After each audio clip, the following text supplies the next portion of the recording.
Hello students. आज इस video में हम ट्रिपल समाकलन के एग्जाम्पल पर डिस्कस करेंगे। ट्रिपल समाकलन का जो इनिशियली इंट्रोडक्शन था वो हम अपने पिछले वीडियो में देख चुके हैं। उसके अलावा डिरिचले जो फॉर्मूले उसको भी हम वहाँ समझ चुके हैं, डिरिचले फॉर्मूले को भी। आज इस वीडियो में हम उसके एग्जाम्पल्स को समझेंगे और एग्जाम्पल्स को सॉल्व करेंगे। जैसे कि डिरिचले एग्जाम फॉर्मूला जो होता है ट्रिपल समाकलन को सॉल्व करने का, वो काफ़ी ट्रिपल समाकलन को काफ़ी आसान बनाता है। लेकिन उसके अतिरिक्त भी कुछ अलग क्वेश्चंस होंगे जो उससे रिलेट नहीं करेंगे, उनको भी हम आज एग्जाम्पल्स को क्वेश्चंस को सॉल्व करेंगे। तो लेते हैं यहाँ एग्जाम्पल फर्स्ट आपको दे रखा है ट्रिपल समाकलन। और इस ट्रिपल समाकलन का जो वैल्यू है वो और वो जो आपको दे रखा है ट्रिपल समाकलन dx dy dz, x की limit 0 to a, while limits of y equals to 0 to x and limits of z 0 to x plus y। Function आपका है वो है e raise to power x plus Y plus z. Now सबसे पहले हम क्या करेंगे, ट्रिपल समाकलन को सॉल्व करने के लिए अरेंजमेंट करेंगे और सबसे पहले z के लिए इंटीग्रेशन को सॉल्व करेंगे।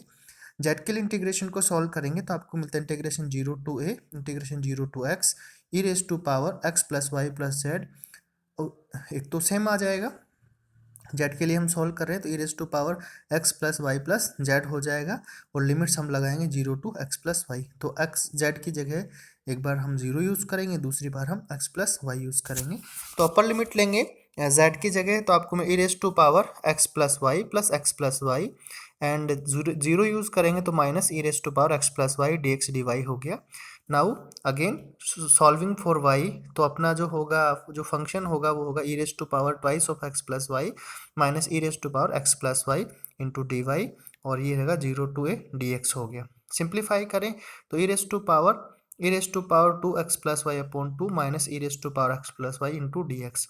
लिमिट पुट करते हैं और सिंप्लीफाई करते हैं तो e raise to power 2x minus e raise to power x ये आपको मिलता है। और इंटीग्रेशन करते हैं x के रेस्पेक्ट में तो e raise to power 2x upon 2 minus e raise to power 0 रहेगा और इसको सिंप्लीफाई करते हैं e raise to power 4x upon 2 minus 3/2 into e raise to power 2x plus e raise to power x। इसका हम x के respect में integrate करते हैं तो इंटीग्रेशन से जो आपको रिजल्ट मिलता है वहाँ इंटीग्रेशन की अपर और लोअर लिमिट पुट करते हैं और सिंप्लीफाई करते हैं तो आपको रिजल्ट मिलता है। नेक्स्ट देखते हैं।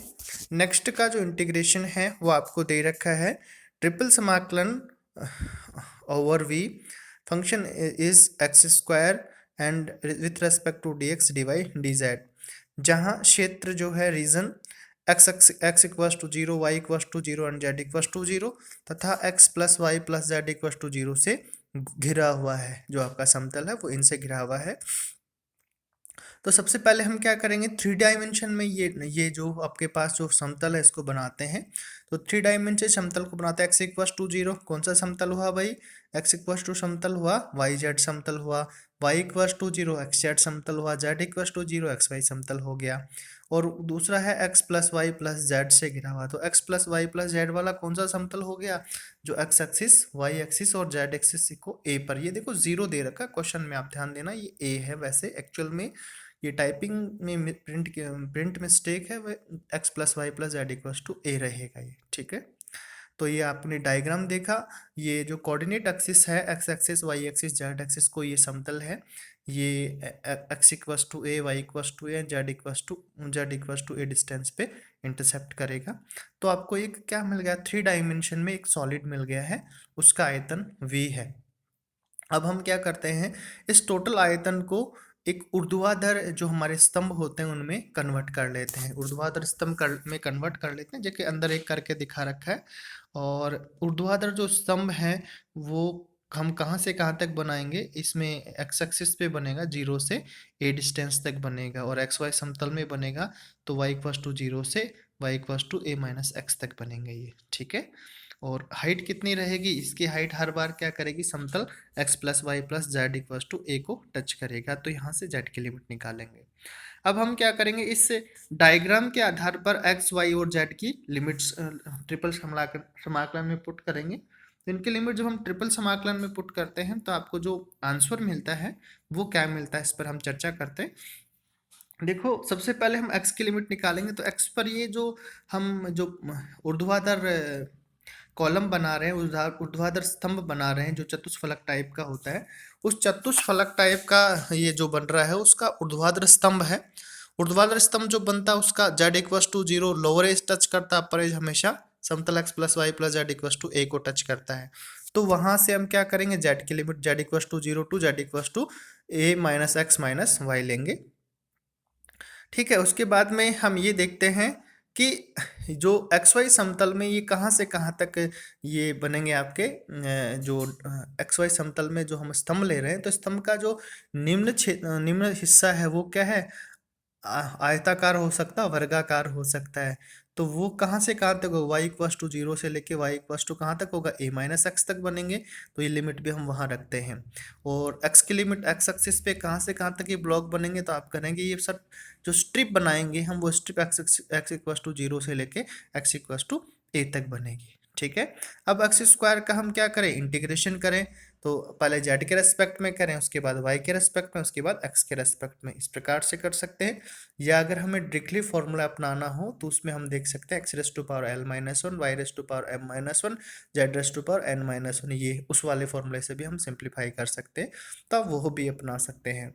परंतु यहाँ एक्स स्क्वायर तो एज ए कॉन्स्टेंट जैसा ट्रीट करेगा, तो पहले हम जेड के रेस्पेक्ट में करेंगे तो जेड मिलेगा, तो आपको एक्स स्क्वायर और जेड का रहेगा, जेड बनेगा। उसके बाद में हम उसका लिमिट पुट करेंगे, फिर एक्स स्क्वायर को इंटर मल्टीप्लाई करके सिंप्लीफाई करेंगे, फिर वाई के लिए इंटीग्रेट करेंगे, और उसके बाद जेड के लिए एक्स के लिए इंटीग्रेट करेंगे। तो इस प्रकार हम देखते हैं कि जो हमारे पास लिमिट्स है वो अंदर पुट करेंगे, अपर लिमिट और लोअर लिमिट पुट करेंगे, सिंप्लीफाई करेंगे और अपने रिजल्ट्स को सॉल्व करेंगे, अपने रिजल्ट के लिए हल करेंगे। इसको सिंपल है ये। नेक्स्ट एग्जाम्पल थर्ड देखते हैं।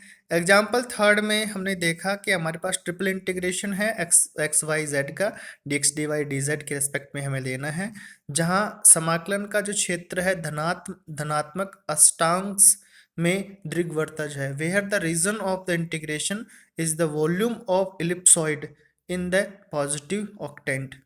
ठीक है, तो आपको देखो ये दे रखा है दीर्घवृत्तज दे रखा है, x square ellipsoid x square upon a square plus y square upon b square plus z square upon c square smaller than equals to 1। 3 dimension में आपको इलिप्सॉइड दे रखा है। अब आप बता रहे हैं कि इस इलिप्सॉइड का जो धनात्मक अष्टांश है उसमें मतलब पॉजिटिव ऑक्टेंट आता है फर्स्ट क्वाड्रेंट में। फर्स्ट क्वाड्रेंट में जो उसका पॉजिटिव ऑक्टेंट है उसको हम लेंगे, उसके लिए सॉल्व करेंगे।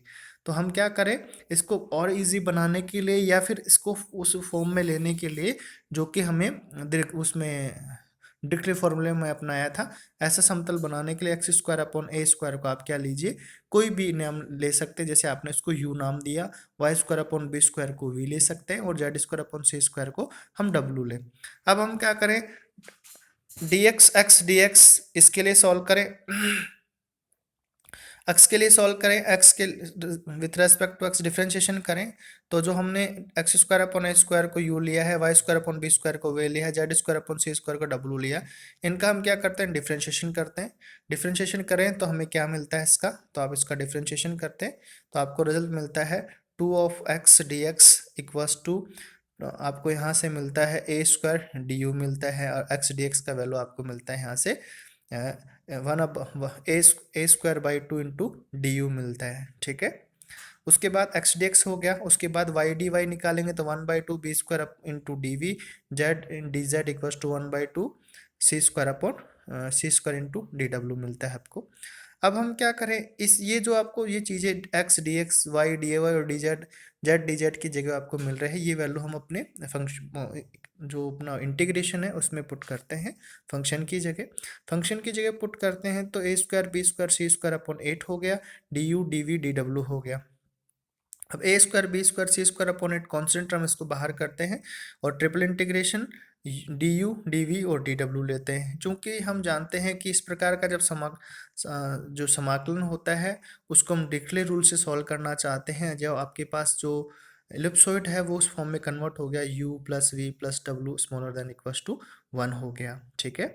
अब यहाँ जो फंक्शन है वो अगर हम डिरिचलेट में कन्वर्ट करना चाहेंगे तो x raise to power l minus one, y raise to power n minus one, z raise to power n minus one की फॉर्म में कन्वर्ट करने के लिए, क्योंकि u v और w की टर्म्स नहीं है तो u raise to power one minus one, w raise to v raise to power one minus one और w raise to power one minus one लेते हैं, du dv और dw लेते हैं और सिंप्लीफाई करते हैं हम इसको, तो आपको मिलता है a raise to power two into b raise to power two into c raise to power two upon 8 मिलता है। तो gamma one up into gamma one upon gamma one plus one, तो हम इसको सिंप्लीफाई करते हैं, raise to power two b raise to power two c raise to power two upon 8 into one upon 3 into two into one, तो इसको simplify करते हैं तो a square b square c square upon 48 मिलता है आपको, ठीक है। तो यहाँ आपको मिलता है गामा वन की वैल्यू 1 हो गई और गामा 4 की वैल्यू हो जाएगी 3 इंटू टू इंटू वन होगी, उसको सिंप्लीफाई कर लेंगे। नेक्स्ट में सिंप्लीफाई करें तो नेक्स्ट में आपको दे रखा है जो सिंपल इंटीग्रेशन है, इसमें e raise to power x plus y z, जैसे कि हमने पहला एग्जांपल सिंप्लीफाई किया सेम टू सेम वही एग्जांपल है, इसको उसी वे में हम सिंप्लीफाई कर सकते हैं और हल कर सकते हैं। यहाँ पे जहाँ y और e raise to power 2x plus y अगर मल्टीप्लिकेशन में आ रहा है तो वहाँ हम जो अपना जो रूल होता है, जिस रूल से हम इंटीग्रेशन करते आ रहे हैं, कौन सा रूल होता है, याद है किसी को? जो रूल होता है हमारा कि जिससे हम इंटीग्रेशन करते हैं तो वो कुछ प्रकार का इंटीग्रेशन होता है, u इंटू वी की फॉर्म में दे रखा हो और इंटीग्रेशन करना हो तो क्या लगाते हैं भाई, क्या वाला फॉर्मूला था? तो हम क्या करते हैं, फर्स्ट का इंटीग्रेशन फर्स्ट आपका सेम रखते हैं, सेकंड का इंटीग्रेशन फिर माइनस करते हैं, उसके बाद फर्स्ट का डिफरेंशिएशन सेकंड का इंटीग्रेशन करते हैं। फॉर्मूला याद है, वो वाला हमें लगाना है। उसको हम बोलते हैं किस टाइप का, खंडशः समाकलन बोलते हैं उसको, खंडशः समाकलन। तो खंडशः समाकलन करके इसको सॉल्व करते हैं